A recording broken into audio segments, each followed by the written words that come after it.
es la fuerza poderosa del Espíritu Santo en la vida de un hombre y de una mujer para cumplir un propósito en la tierra. ¿Cuántos están ungidos en esta mañana?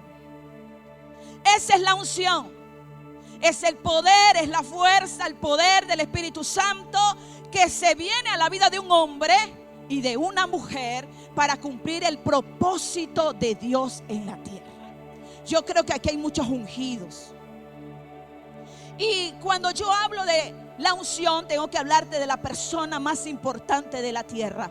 Porque el Espíritu Santo no es una fuerza, no es un fuego, no es una paloma. No, el Espíritu Santo es una persona tan real como usted y yo. El Espíritu Santo no es una mesa. El Espíritu Santo se entristece, se hiere y se va de muchos. Porque Él no es una persona. No es una mesa, perdón. Es una persona. La persona del Espíritu Santo es la persona más importante en la tierra. Entonces, ¿qué dijo Jesús? Que Él había sido ungido. La unción viene para algo en nuestras vidas.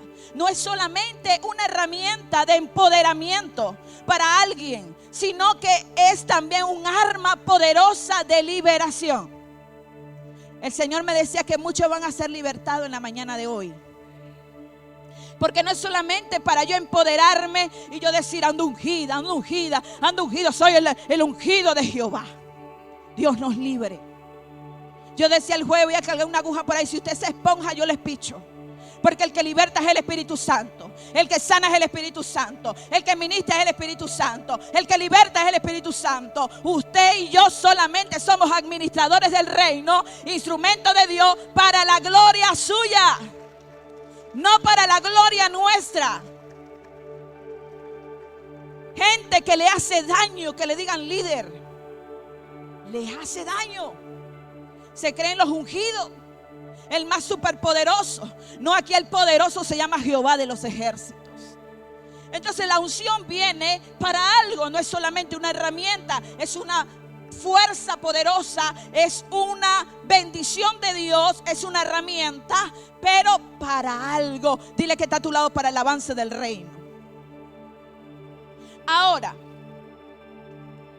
la serie se llama La unción que pudre los yugos. ¿Qué es un yugo? El yugo era un instrumento de madera. Voy a pedirle a ella multimedia que me ponga allí. ¿Qué era un yugo? Era un instrumento de madera. Santiago. Mire allí. Miren lo que es un yugo. Era un instrumento de madera que se usaba para unir los bueyes, las mulas, los animales de carga. ¿Para qué? Para obligarlos, esclavizarlos al trabajo del arado y de la tierra. ¿Usted ha visto eso alguna vez? Todavía hay gente que lo usa. Claro, ahorita después salieron las maquinarias y todo eso, pero hay gente que aún, por favor, las luces, porque no se aprecia bien la imagen. Entonces vemos que es un instrumento que se usaba para unir ¿a qué? A los animales de carga. Ese es un yugo. El Señor hablaba en mi vida y me decía, así hay yugos espirituales. Hay mucha gente que está atada, porque ¿qué hace el yugo? El yugo esclavizaba al animal. El yugo lo ataba. Y hay muchos tipos de yugos. Y uno de los yugos que el Señor me hablaba, que es el yugo más terrible del mundo, es el yugo del pecado. El yugo del pecado que te esclaviza al pecado, que te separa de Dios. El Señor me hablaba del yugo de pecado. Si apreciamos allí la imagen, no podemos avanzar con Dios si sigues aferrado a lo que Él ya te pidió soltar. ¿Qué nos pide el Señor? Soltar el pecado, lo que no te deja avanzar, lo que te esclaviza, lo que te separa de Dios, lo que trae muerte espiritual a tu vida. Pero hay gente, aleluya, gloria a Dios, que hablan en lengua, danzan, saltan y brincan y todavía andan aferrados a lo que Dios ya le dijo que soltaran. La palabra de Dios registra que todo aquel que nace de nuevo no practica el pecado. ¿Y por qué hay gente que aún vive practicando lo que ya Dios pidió soltar en nuestras vidas? Porque tienes un yugo en tu vida. Hay un yugo que te tiene esclavizado, que no te ha dejado avanzar, que no te ha dejado progresar, que ha traído estancamiento a tu vida. Porque si hay algo que nos separa de la presencia de Dios, se llama pecado. Lo único que nos separa de la presencia de Dios se llama pecado. Puede ser que usted peque, pero usted se arrepintió de verdad y jamás lo volvió a hacer. Porque no estamos exentos de no pecar. Pero cuando hay un arrepentimiento verdadero en nuestras vidas, usted sigue adelante, pero jamás peca, no practica el pecado. Porque hay gente que hoy practica el pecado y lo vuelve a hacer dentro de 2 meses. Cuidado, es que Dios me perdona y hacemos de la gracia de Cristo una desgracia. Porque Dios me perdona, porque Dios es bueno, y sí, Él es bueno. Pero cuidado con eso. El Señor sí nos va a perdonar, pero cuando haya un arrepentimiento genuino y verdadero en la vida del hombre, de la mujer, del joven que está aquí. Si el Señor ya ha hablado en su palabra, ya nos ha dado este manual de vida poderoso para que nos dejemos orientar por este manual. Usted compra un aire acondicionado, usted trae un manual. Usted compra una lavadora, trae un manual. Usted compra un teléfono y trae un manual, y es lo último que usted lee. Nadie le presta atención a los manuales y empiezan a meterle mano y mano, y usted aprende dándole. Y así es en la vida. Usted aprende de los errores porque no ha leído este manual poderoso. Y tienes que llevar palo en la vida para que usted despierte y abra los ojos y diga: ay, eso estaba en el manual. Cometí el error. Pero el Señor ya nos ha dejado este tesoro para guiarnos. ¿Qué hace la unción de Dios en nuestras vidas? Trae dirección, trae guianza a tu vida, te trae orientación a tu vida. El Señor quiere orientarnos, quiere guiarnos para que no tropecemos en la vida. Y ya con este manual te ha dicho el Señor: despójate lo que ya yo he dicho que te despojes. Porque es verdad, Cristo nos hizo libre en la cruz, pero eso está como la santidad. Somos santos posicionalmente, pero en la práctica eres santo. Porque hay gente que dice: yo soy santo, yo soy el ungido de Dios. Pero ¿cómo está tu práctica en santidad? ¿Qué estás viendo de madrugadas en tu teléfono? ¿Qué haces encerrado en un baño viendo pornografía? ¿Eres santo en la práctica? Entonces la santidad es posicional. Ahora, ¿qué tengo que hacer yo? Vivir una vida de santidad. Así es el pecado. Posicionalmente ya Cristo nos hizo libre de la maldición del pecado. Pero ¿cómo estoy yo en la práctica? ¿Cómo sigo yo en la práctica? ¿Será que sigo pecando? ¿Será que me vienen malos pensamientos? Claro, obviamente te van a venir malos pensamientos. Te van a venir buenos y malos. Pero usted puede decidir cuál de ellos accionar en su vida. Entonces tenemos el yugo del pecado, donde el Señor hoy nos insta a que nos arrepintamos y que todos los días, como dijo Pablo: con Cristo estoy yo juntamente crucificado. Ya no vive Cristo en mí, ya no vivo yo, vive Cristo en mí. Dijo Pablo, el apóstol Pablo. ¿Qué quiso decir Pablo? Todos los días yo muero para que Cristo sea formado en mi vida. Todos los días yo debo morir. ¿Cómo así, pastora? Sí, si tú quieres ganas de pecar, tú dices: hoy voy a morir, hoy no lo voy a hacer. ¿Sabes qué está ocurriendo? Tú estás muriendo a lo que Dios no le agrada. Ahí tú estás siendo crucificado. Esos clavos duelen, me dijo alguien. Sí, pero quédese ahí guindadito, así le duela. Porque tú tienes que morir todos los días. Todos los días hay que morir a lo que el Señor no le agrada. Todos los días, sí le duela. Hágase la meta diaria. Que usted se pare en la mañana y usted diga: hoy voy a vivir una vida de santidad. Pero si usted dice, voy a vivir toda una vida de santidad, usted lo va a ver muy largo. Usted va a decir, ay no, eso no lo voy a lograr. Pero cuando usted se hace la meta diaria, usted lo va a alcanzar. Hoy la misericordia de Dios nos alcanzó. Y hoy usted va a decir, hoy voy a andar santo. Hoy mis ojos van a estar puestos es en mi esposa o en mi esposo. Hoy mi mente va a ser dedicada al Señor. Voy a andar con Cristo en mi mente, en comunión con Dios. Y eso usted lo puede lograr. ¿Cuántos lo pueden lograr? Lo podemos lograr. Dile que está a tu lado, lo podemos lograr. Dile que está a tu lado, podemos ser libres de ese yugo que nos ata, que nos prospera. Ese yugo no nos hace prosperar, nos ata. Pecado. La pereza es pecado. Porque creemos que pecado solamente son cosas que se ven, la inmoralidad sexual, el adulterio, la fornicación. Pero la pereza también es pecado. La mentira es pecado. Gente mentirosa, llegan tocándole a la casa. Buena, está fulanito de tal. Epa, le dicen al hijo, dígale que no estoy. Arrepiéntase. No, yo estoy formando a mi hijo en el evangelio y cuando llega el cobrador, dígale que no estoy. Y sale el niño, dijo mi mamá que no está. Amunda, inocente. Porque los niños no saben mentir. Dice mi mamá que no está. Y estamos formando una generación que te está observando. Te estás viendo.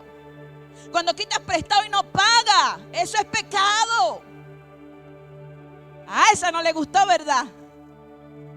Esto es el evangelio. La gente cree que el evangelio es cargar una Biblia debajo del brazo, una falda que me arrastre los tobillos y aleluya, gloria a Dios, saltar, brincar y danzar.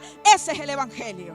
No, el evangelio es un estilo de vida sujeto a este manual de vida. Entonces, la palabra lo establece, no lo digo yo. El evangelio es formación de mi carácter. Entonces, si usted es un mala paga, usted está en pecado. Porque es un mentiroso. Porque le dice a la gente, mañana te pago. La semana que viene te pago. No, el mes que viene sí, te lo prometo, te lo juro por mi abuelita santa. Porque empieza a buscar, no, por mis hijos. Comprometen hasta los hijos. Es que mis hijos se enfermaron. A mundo, pobres niños. Dios los cubra con la sangre de Cristo. Y por eso no te he pagado. Arrepiéntase. Hay que arrepentirse de eso.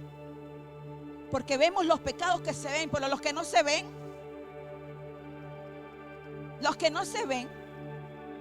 Jesús dijo, el que mira a una mujer para codiciarla, ya pecó con ella en su corazón.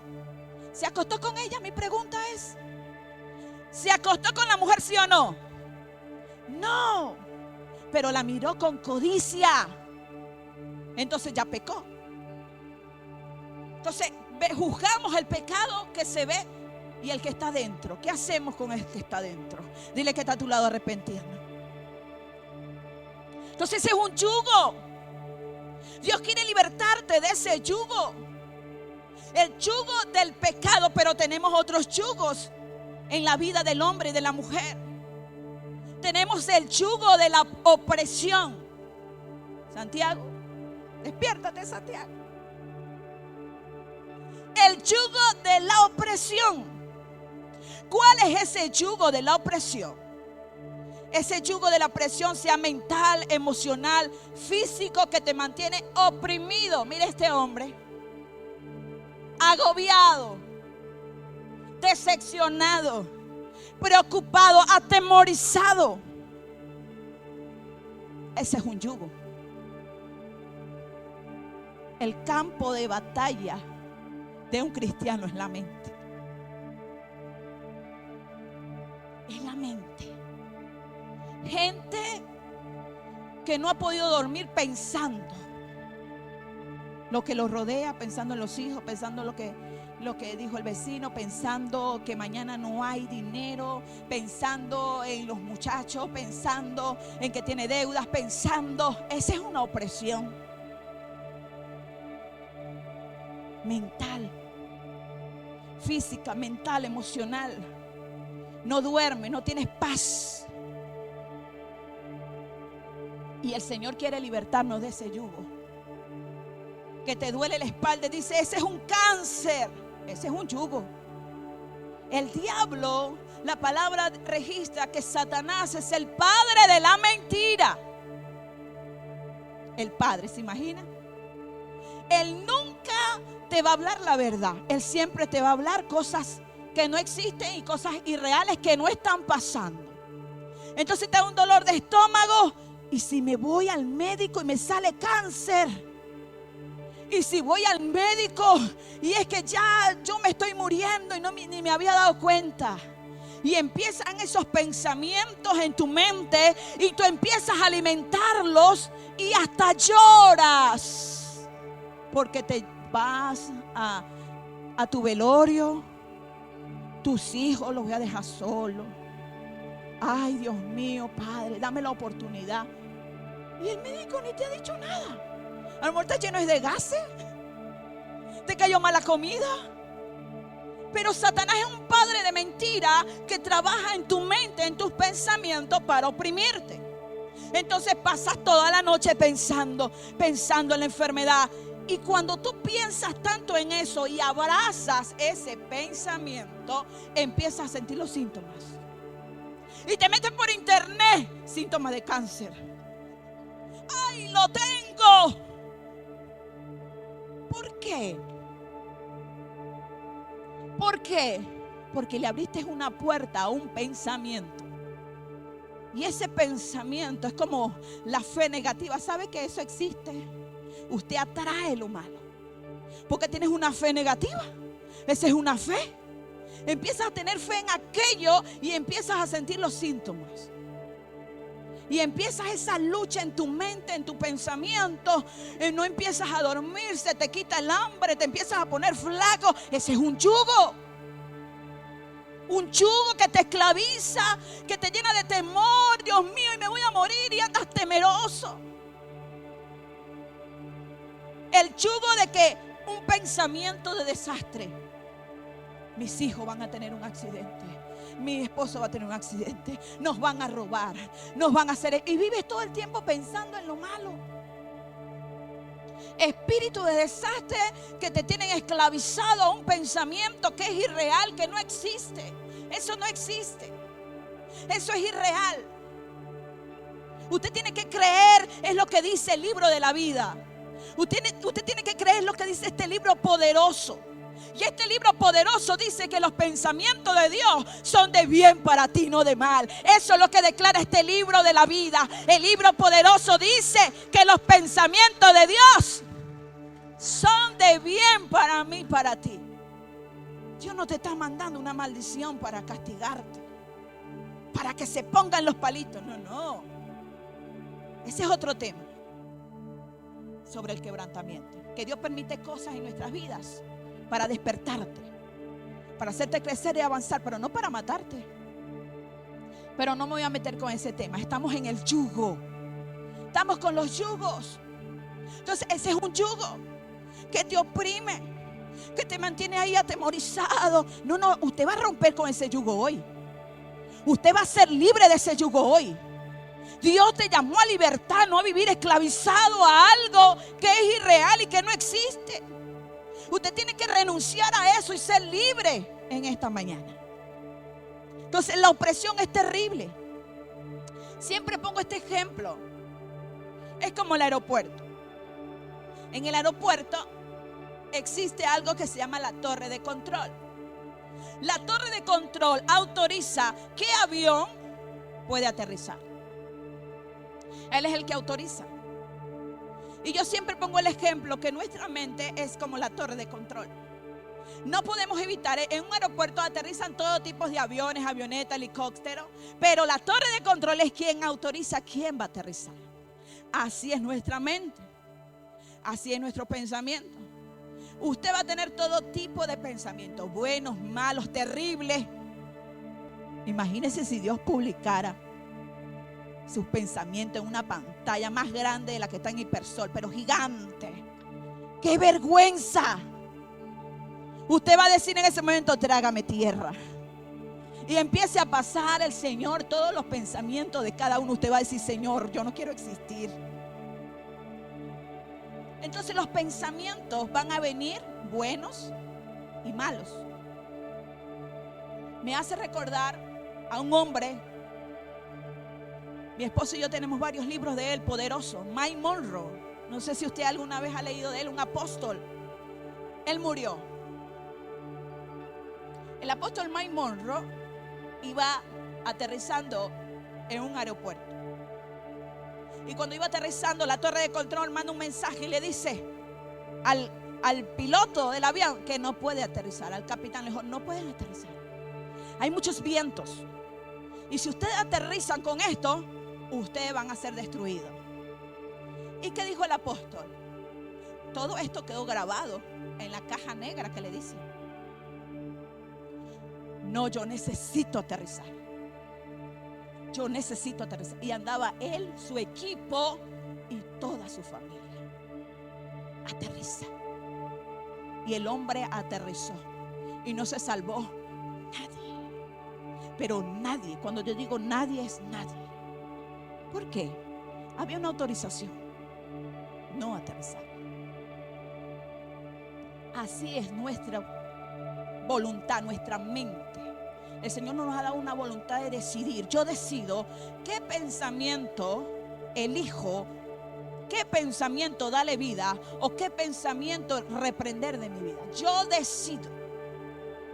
Yo soy la que decido qué pensamiento abrazar, qué pensamiento acariciar en mi vida. Siempre pongo el ejemplo, es como las aves de los cielos. No podemos evitar que las aves pasen por nuestra cabeza. Pasan loros, guacamayas, pasan las aves. No podemos evitar que pasen. Pero sí podemos evitar que empiecen a traer una pajita. Otra, quieren hacer un nido aquí, en mi cabeza. Usted lo puede, ¿qué? Espantar. Porque empiezan a traer, ¿qué? Quieren hacer un nido. Y así son los pensamientos. Quieren hacer un nido en tu cabeza. Entonces tú decides qué pensamiento atesorar, qué pensamiento darle vida. Usted decide qué pensamiento accionar. Entonces tenemos la voluntad de decidir los pensamientos. Entonces hoy usted va a ser libre de ese yugo. Si tiene un pensamiento de desastre, hoy vas a ser libre. Con tus hijos, tal vez un pensamiento de que te vas a divorciar, o un pensamiento que a tus hijos le va a pasar algo, un pensamiento que estás enfermo, un pensamiento que nunca va a prosperar en la vida. No, usted sálgase de ese yugo y repréndalo en el nombre de Jesús. Tenemos otro tipo de yugo. Recuerde que el yugo era un instrumento de madera que se usaba. Tenemos, ¿qué ven ustedes allí? Están parejitos, ¿verdad? ¿Verdad que no? Yugo desigual, los solteros que están aquí en la mañana de hoy. A ver, levanten la mano a los solteros. ¿Hay cuántos solteros hay? Ay, pero sí hay bastante. Hay varios, mire. Solteros y solteras. Bueno, solteros, todos son algunos. El yugo desigual. Un buey fuerte, experimentado en la fuerza, en el trabajo, y lo pone con un buey joven, inexperto, para que aprenda. Ahora, ¿qué causa ese yugo? Causa dolor en el buey joven, causa mucho dolor, causa fricción.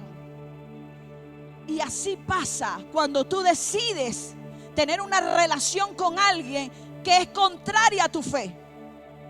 Va a traer dolor a tu vida. Por eso en esta mañana los solteros, las solteras, dígale al Señor: Señor, dirígeme. Que yo pueda ser guiado a tener la persona correcta. Que yo pueda ser guiado a estar con el hombre o la mujer que tú has decidido para mi vida. Porque si usted se va por lo bonito, ay, es que es bello, es que es hermosa, ese es, mire, 90, 60, 90. Cuidado con eso. Es tener discernimiento. Es ser guiado por el Espíritu de Dios para que no venga dolor a tu vida. Después usted dice: Satanás se metió en mi matrimonio. Dios, mira lo que está pasando en mi matrimonio. Usted se va a quejar delante de Dios. Y Dios te va a decir: pero es que tú la escogiste, yo no te la di. Tú fuiste el que escogiste ese hombre. Tú fuiste el que escogiste esa mujer. Tú decidiste. Y esto no solamente es para los solteros, ni las solteras. No es para todos nosotros. Porque un yugo desigual no es nada más de pareja. Relaciones no sanas. Amistades que te desvían del propósito de Dios. Amistades que en vez de acercarte a Dios te alejan. Ese es un yugo desigual que termina trayendo dolor a tu vida, a tu familia, a tus hijos. Ese es un yugo desigual. La gente cree que el yugo desigual nada más no es que él tiene 40 y ella tiene 20. Eso no es nada más un yugo desigual. Entonces hay yugos desiguales. Se cometen errores. No es culpa de Dios. No es culpa del diablo, y no es que lo estoy defendiendo. Es culpa de tus malas decisiones. Tienes que saber elegir. Y para ello necesitamos la guía del Espíritu Santo. Necesitamos unción para eso. Necesitamos unción para tú tener una relación con alguien. Necesitas unción aún para servir los servidores. No podemos tener un servidor allá en el portón y diga: pase pues que ya es tarde. No, necesitamos servidores ungidos.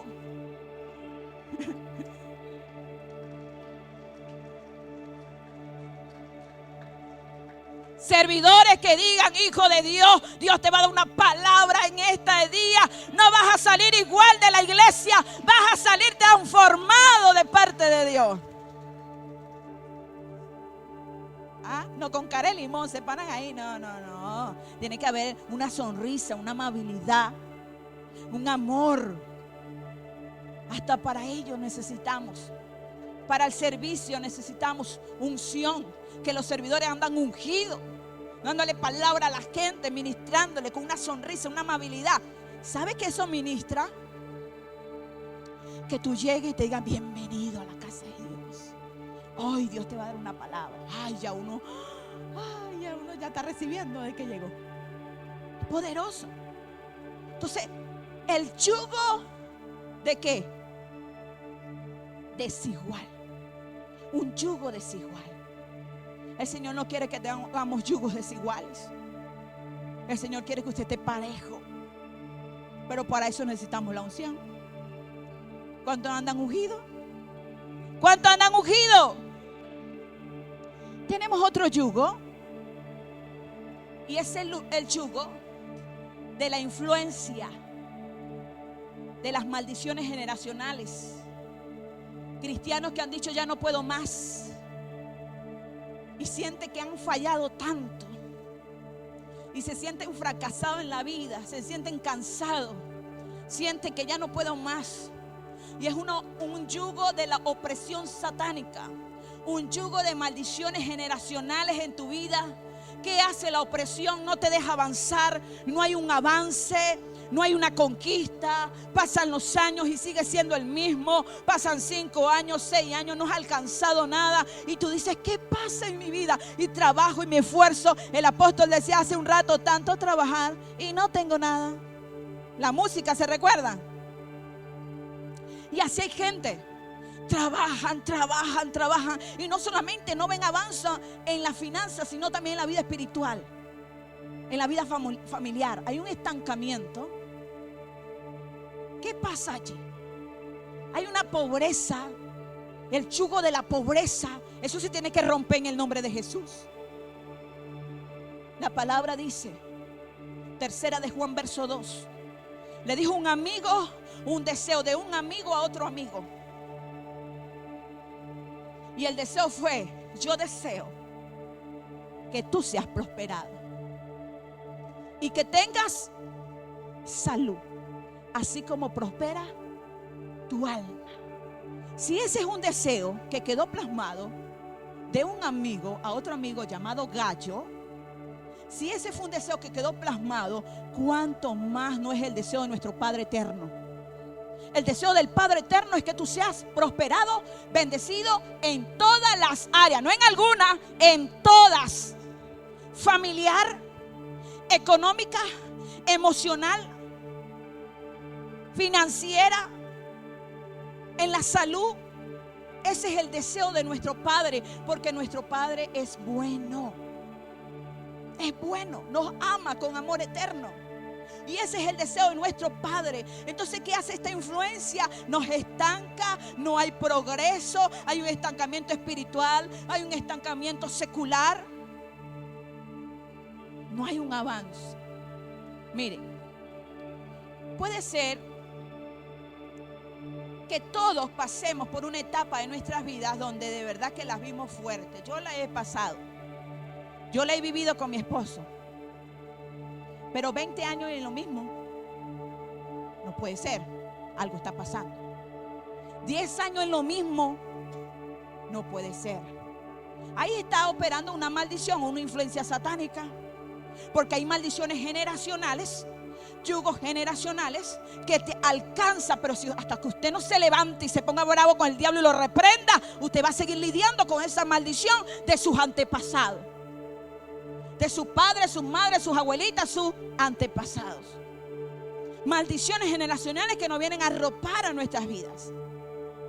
Maldiciones generacionales de pobreza, de miseria, de idolatría, de fracaso, de estancamiento, de soledad. Yo conozco familia donde todos son solteros. Todos. Son 7 hombres de la familia y los 7 solteros. No puede ser. ¿Ah?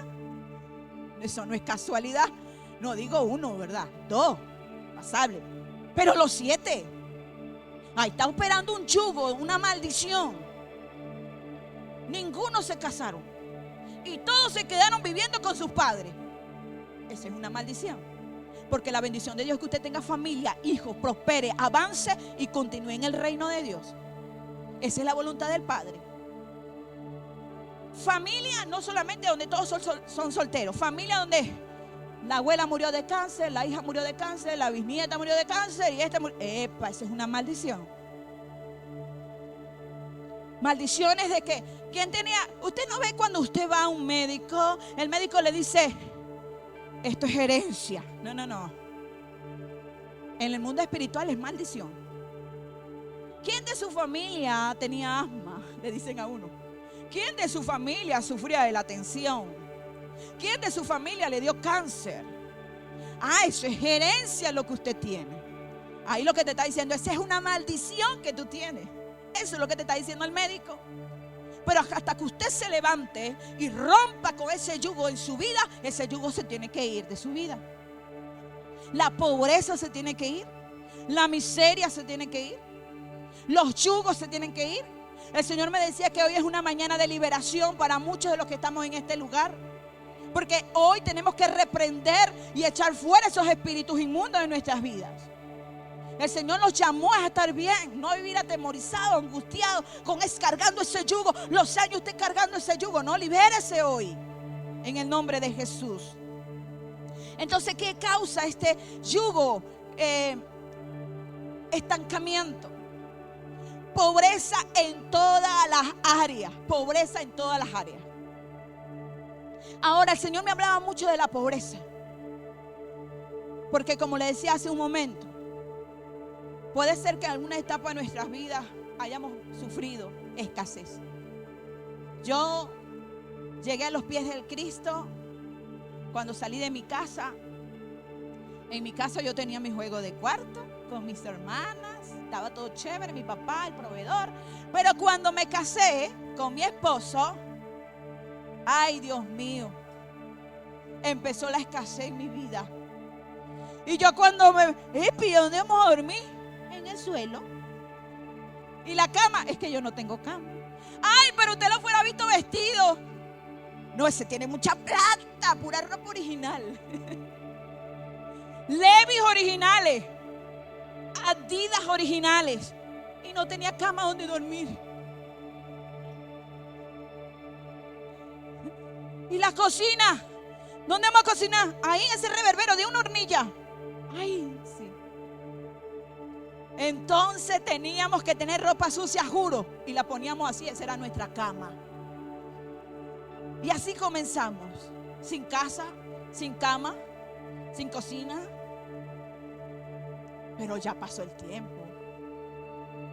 Pero va a pasar los años y vamos a seguir durmiendo en el piso. Si pasan los años y sigue lo mismo, es una maldición, una opresión, un yugo que está operando en ese matrimonio, en esa familia.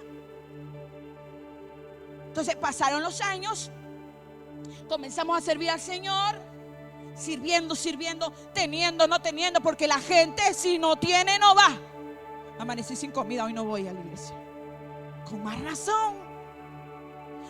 razón vamos a alabar a Dios.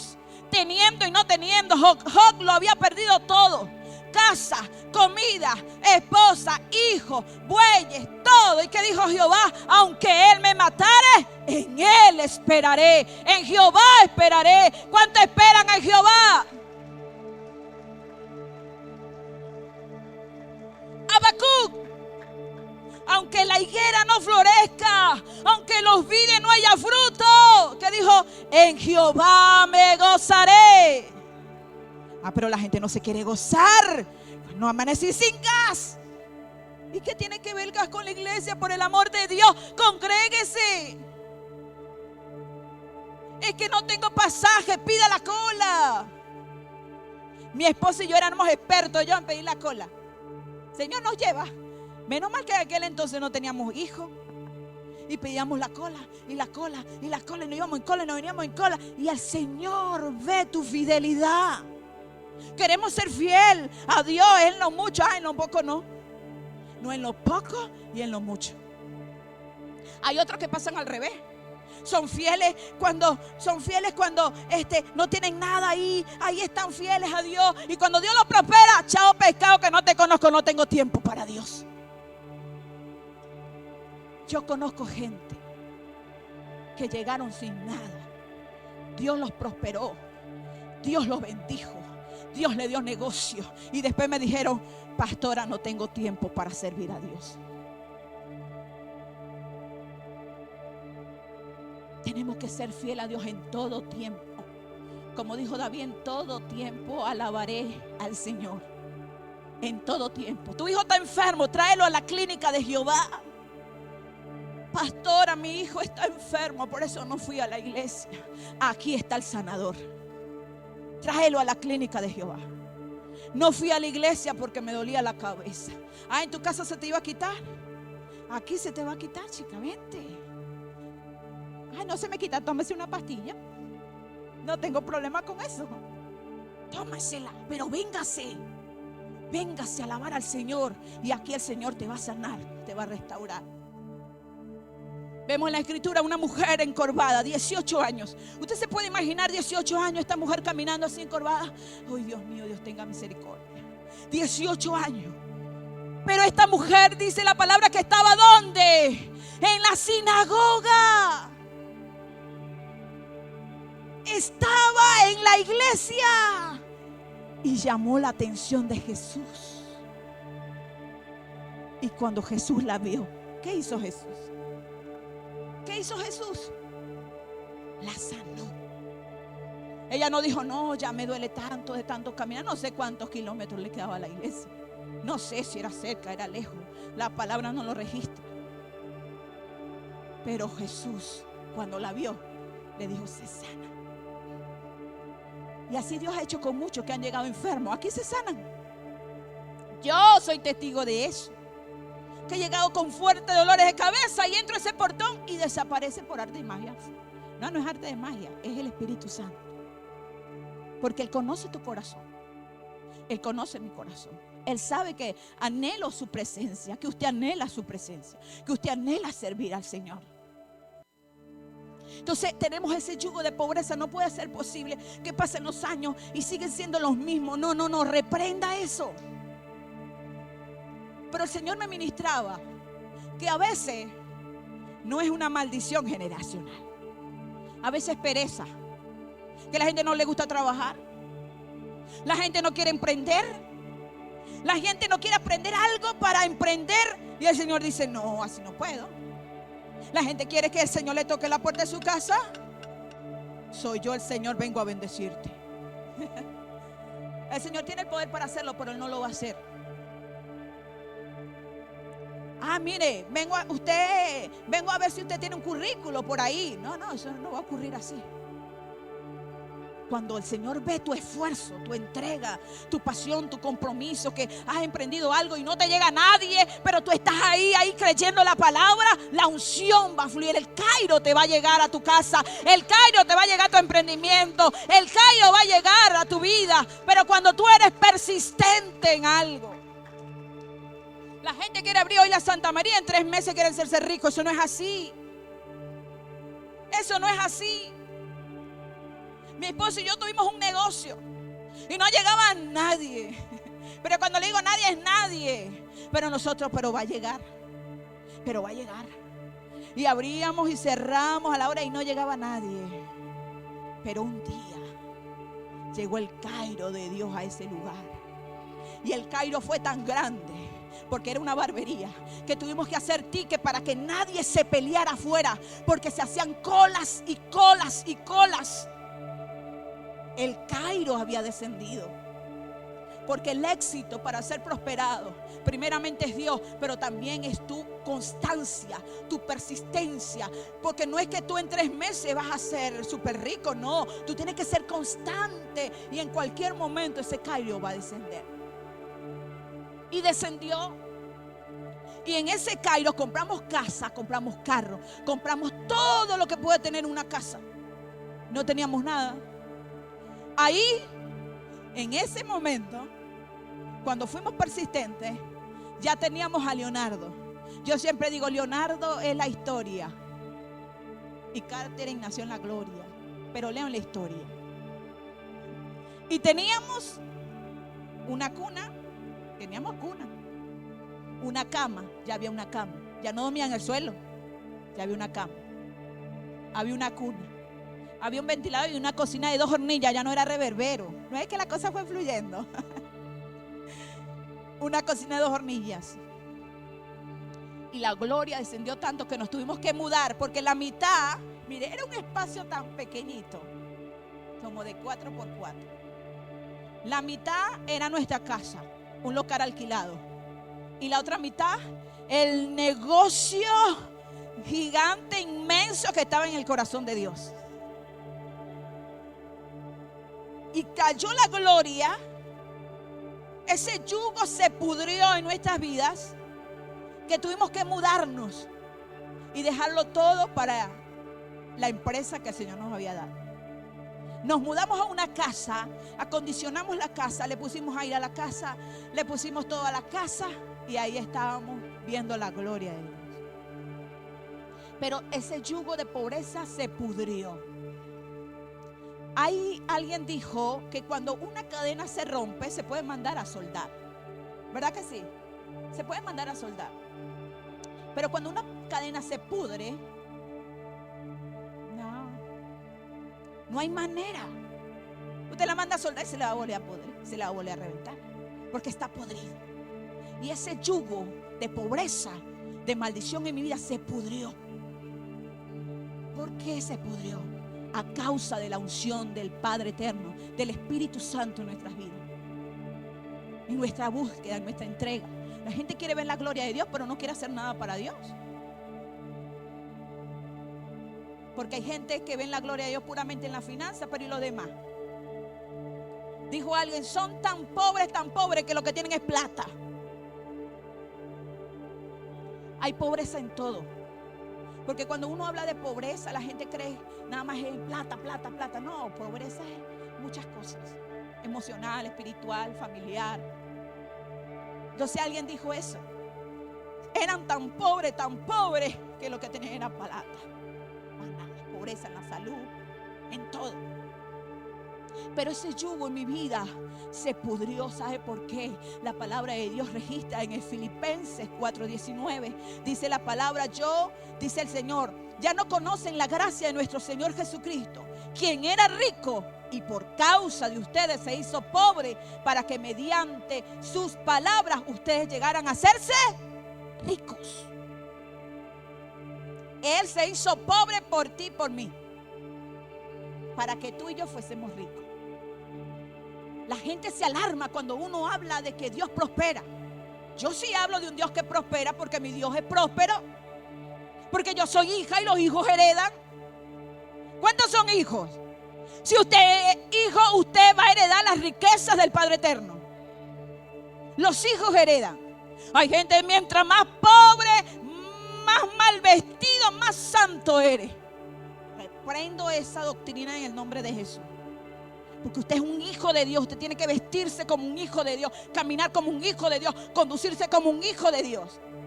Mientras más pobre, más santo. No.